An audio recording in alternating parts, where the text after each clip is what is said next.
एक बार माता पार्वती ने भगवान शिव जी से पूछा, हे प्रभु, ऐसा कौन सा श्रेष्ठ तथा सरल व्रत पूजन है जिससे मृत्युलोक के प्राणी आपकी कृपा सहज ही प्राप्त कर लेते हैं।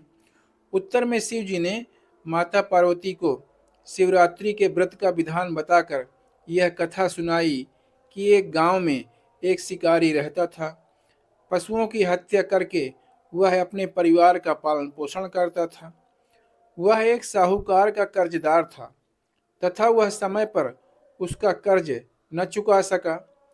तब साहूकार ने शिकारी को शिव मठ में बंदी बना लिया। संयोग से उस दिन शिवरात्रि थी। चतुर्दशी को उसने शिवरात्रि की कथा सुनी तथा शिव जी का ध्यान किया। शाम के समय साहूकार ने उसे अपने पास बुलाया और ऋण चुकाने के बारे में बात की। शिकारी ने अगले दिन अपना सारा कर्ज चुकाने का वादा लेकर बंधन से छूट गया। लौटकर जब घर आया तो उसका परिवार भूख से व्याकुल था। अपनी रोज की दिनचर्या की तरह ही वह शिकार करने के लिए जंगल को चला गया। दिन भर जंगल में भटकता रहा, परंतु उसे शिकार में कुछ भी नहीं मिला। भूख के कारण उसका बहुत बुरा हाल था। उसने खुद को तथा अपने परिवार को व्याकुल देख खाली हाथ लौटना उचित नहीं समझा। तब वह एक जलाशय के पास एक बेल के पेड़ पर बैठ गया। सोचा, कोई जानवर जलाशय में पानी पीने आएगा तो उसका शिकार करूंगा। बेल के पेड़ के नीचे एक पुराना शिवलिंग था जो बेल पत्रों से ढक गया था। पेड़ में पड़ाव बनाते समय उसने जो टहनियां तोड़ी वह संयोग से शिवलिंग पर गिरी। इस प्रकार दिन भर भूखे प्यासे शिकारी का व्रत भी हो गया और शिवलिंग पर बेलपत्र भी चढ़ गए। एक पहर रात्रि बीत जाने पर एक हिरनी जलाशय में पानी पीने आ पहुंची। शिकारी ने धनुष पर तीर चढ़ाकर ज्यों ही प्रत्यंचा खींची, हिरनी बोली, मैं गर्भ से हूं, शीघ्र ही प्रसव करूंगी।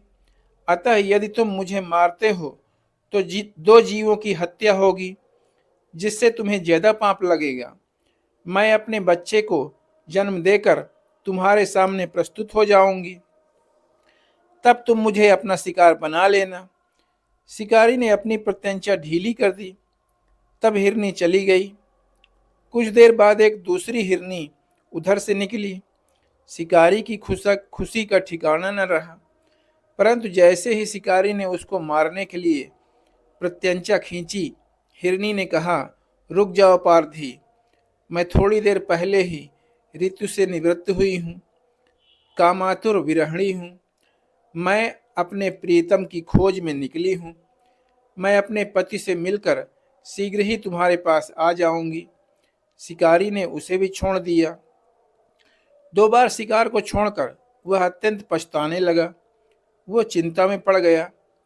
रात्रि के तीसरे पहर में फिर एक हिरनी अपने बच्चों के साथ वहां से गुजरी।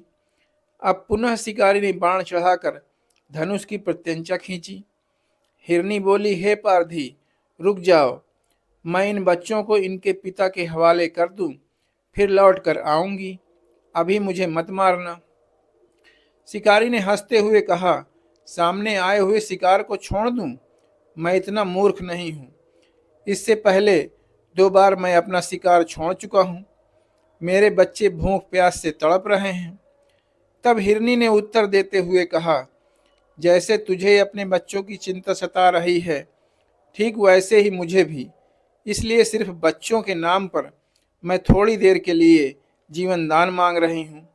हे पारधी, मेरा विश्वास कर, मैं इन्हें इनके पिता के पास छोड़कर तुरंत लौटने की प्रतिज्ञा करती हूँ। हिरनी का दीन स्वर सुनकर शिकारी को उस पर दया आ गई और उसने उस तीसरी हिरनी को भी छोड़ दिया। शिकार के अभाव में बेल वृक्ष पर बैठा शिकारी बेल पत्र तोड़ तोड़कर नीचे फेंकता जा रहा था। सुबह के समय एक हृष्ट-पुष्ट मृग उसी रास्ते से आया। शिकारी ने सोच लिया कि इसका शिकार वह अवश्य करेगा।